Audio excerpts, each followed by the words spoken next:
Razer's Blade Stealth 13-inch gaming laptop has been updated with Intel's latest 11th gen processors. So how well does this newer model with 1650 Ti Max-Q GPU perform in games? I've tested 15 titles at both 720p and 1080p resolutions and also compared it with other laptops to show you the differences. This is my first Thunderbolt 4 laptop. I'll also test it with an external GPU in an upcoming video too, so make sure you're subscribed for that one. The Razer sign-up software lets you select between different performance modes.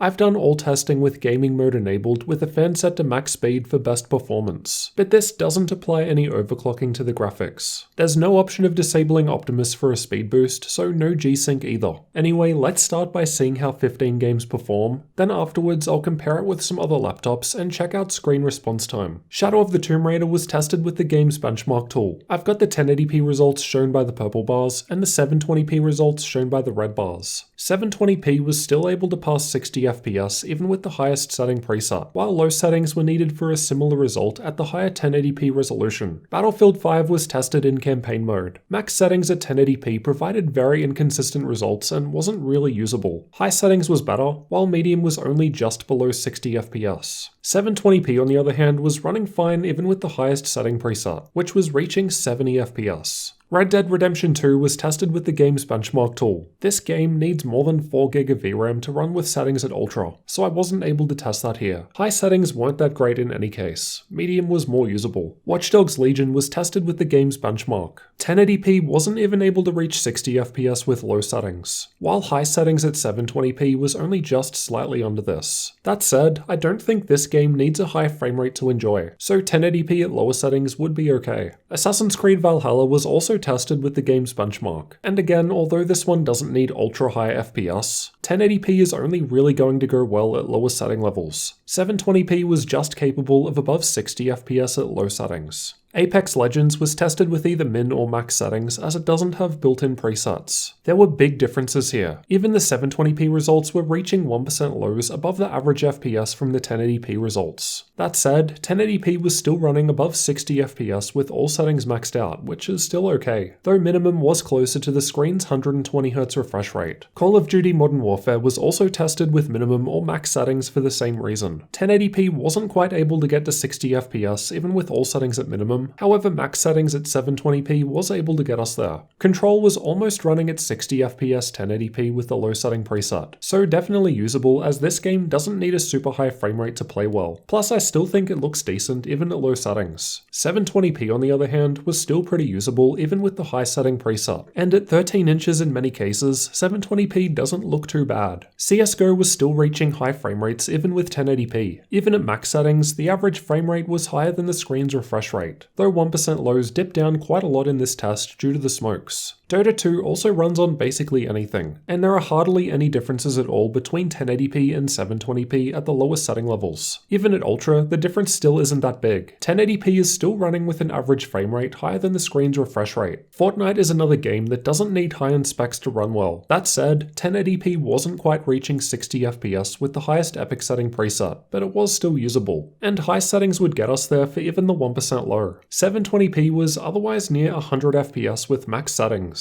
Overwatch is another esports title, so it was also doing well. Above 60 FPS max settings with 1080p, while even high settings was above the screen's refresh rate, but max settings 720p was also above 120 FPS. But I'd prefer 1080p high settings personally, given it's still playing nicely. Rainbow Six Siege was tested with the game's benchmark tool. 1080p max settings was still near 100 FPS, while the 1% lows from 720p were higher than the averages from 1080p, so quite a large improvement. Even the 1% low from high settings at 720p was above the screen's refresh rate. The Witcher 3 wasn't quite at 60 FPS with 720p at ultra settings, though 1080p was able to get past this at high settings. But again, like some of the other titles tested, the 1% lows from the 720p results were ahead of the average FPS from 1080p. Borderlands 3 was tested with the game's benchmark tool. Every time I test this game, there tends to be big improvements stepping down just one level from high to medium, and 1080p was just a little under 60 FPS with medium settings, but 720p was able to get to 80 FPS. Now let's take a look at how the 11th gen Razer Blade Stealth 13 compares against other laptops. Use these results as a rough guide only, as they were tested at different times with different drivers. I've tested Battlefield 5 in campaign mode at ultra settings, and the 11th gen Blade Stealth 13 is highlighted in red. It's just a little ahead of the 10th gen model I tested a few months ago. But interestingly, both were behind even the older model with non-TI graphics just ahead of it. All three models had some fairly inconsistent results in this test though, so it may just be that this title with max settings is difficult to use for comparison purposes on lower end hardware. These are the results from Far Cry 5 with ultra settings in the built-in benchmark. This time the 11th gen Blade Stealth was about where I'd expect to see it relative to the other machines. It was only about 1 FPS ahead of the 10th gen model though. I honestly expected better, as this is a CPU heavier test, and the performance differences between 10th and 11th gen is actually fairly large. But I'll compare that in an upcoming video, so make sure you're subscribed. Shadow of the Tomb Raider was also tested with the game's benchmark tool with the highest setting preset. Again, just 1 FPS ahead of the last gen Blade Stealth 13 with 10th gen processor and same graphics, which was 1 FPS ahead of the Blade Stealth prior to that with non-TI graphics. That's not too surprising though. I'm working on a 1650 vs 1650 Ti comparison video at the moment, and it really seems like Ti isn't worth it. But again, make sure you're subbed for that. The gaming performance of the Blade Stealth 13 isn't that impressive when compared to other larger and cheaper machines, but that's basically because they're able to fit more powerful hardware inside, and have more space for cooling.